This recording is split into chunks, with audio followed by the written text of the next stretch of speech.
Good day, I'm Lini Torla and I am going to discuss my part in our group report, Wildfire. So to start, let me explain first what wildfire is. Wildfire is an unplanned, unwanted, uncontrolled fire in an area of combustible vegetation starting in rural areas and urban areas depending on the type of vegetation present. A wildfire can also be classified more specifically as a forest fire, brush fire, bush fire, desert fire, grass fire, hill fire, peat fire, prairie fire, vegetation fire, or wildfire. Wildfires can be characterized in terms of the cause of ignition, their physical properties, the combustible material present, and the effect of weather on the fire. Wildfires are among the most common forms of natural disaster in some regions, including Siberia, California, Australia, and the latest wildfire this year in Arizona. Let us proceed to the facts of wildfire. Did you know that 90% of wildfire are started by humans? This is what we call man-made wildfire. Human-caused wildfire can be accidental like smoking, fireworks, power lines, and accidental ignition. It can also be intentional like igniting intentionally talaga for his own purpose. Human-caused wildfire can be an act also of negligence.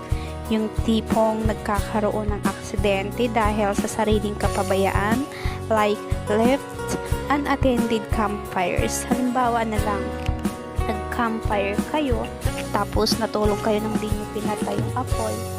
Imahangin, lumaki yung apoy nang di nyo namamalayan dahil natulog kayo at nag-cause na siya ng fire at pati kayo nasunog na rin. Kaya mga beshi, wag pabaya, be responsible. Dead matter such as leaves, twigs, and trees can easily create enough heat in some instances to spontaneously combust, and when the lightning strikes the earth, it can also ignite the surrounding area that causes fire. Next fact about wildfire is the weather. The weather conditions. Weather conditions can directly contribute to the occurrence of wildfires. First is the temperature. Because heat is needed to complete the fire triangle, wildfires are more likely to break out in hot seasons or climates. Once the fire has been lit, it's much more likely to spread when the air is hot. That's because in hot weather, the sun is typically more intense, which heats and dries out fuel such as sticks and other flammable debris. That's why wildfires mostly commonly spread fastest in the afternoon when the air is hottest. Second one is the humidity. Like temperature, humidity is a strong predictor of how fast a wildfire will spread.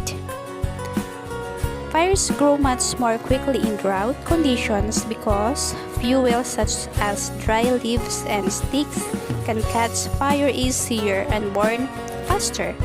On the other hand, humid climates are less likely to see fires catch, and if they do, they don't spread as fast. That's because the fuel itself contains more water, which helps absorb some of the fire's heat. In areas of high moisture and plenty of precipitation, rain can suppress the chance of fires, even breaking out since the fuel is hard to ignite. Another one is the wind. While wildfires spread quickest in hot, dry areas, the real predictor of a fire's behavior is the wind. It's not just the wind patterns of the area you have to pay attention to either. Wildfires themselves can create their own wind patterns, which also affects how the virus spreads. In extreme cases, fires can create their own swirling whirlwinds from their heat, which again will contribute into how fast and dangerously the fire spreads. In some cases, a fire's own winds can blow 10 times faster than the air around them. Next, let us proceed to the types and classification of wildfires. First, we have here ground fire, classified as Class A because of its 1/4 acre or less size of fire. Second one is the surface fire as Class B for its more than 1/4 acre but less than 10 acres. Ground fire as Class C for its 10 acres or more but less than 100 acres.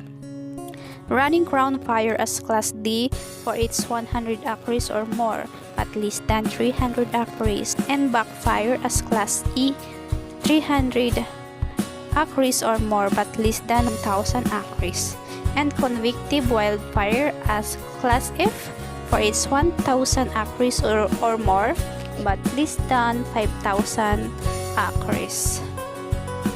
Let's proceed to the wildfire that can affect to a state budget, public health, natural environment. Wildfire affect the state budget because the state often incurs additional cost in recovery bond measures, local assistance grants, and investment in additional equipment on fire response staff. So, imbis na nakalaan na ang budget na yun sa ibang project, napupunta pa dito. It can also affect public health, of course. The effects of smoke from wildfires can range from eye and respiratory tract irritation to more serious disorders, including reduced lung function, bronchitis, exacerbation of asthma and heart failure, and premature death. Children, pregnant women, and the elderly are especially vulnerable to smoke exposure. Wildfire mostly affect the natural environment also. It destroys the habitat of wildlife and timber and polluting the air with emissions harmful to human health. Fire also releases carbon dioxide, a key to greenhouse gas, and into the atmosphere. That's all for my part, and please do watch until the end of our report to further understand about wildfire. Thank you for watching.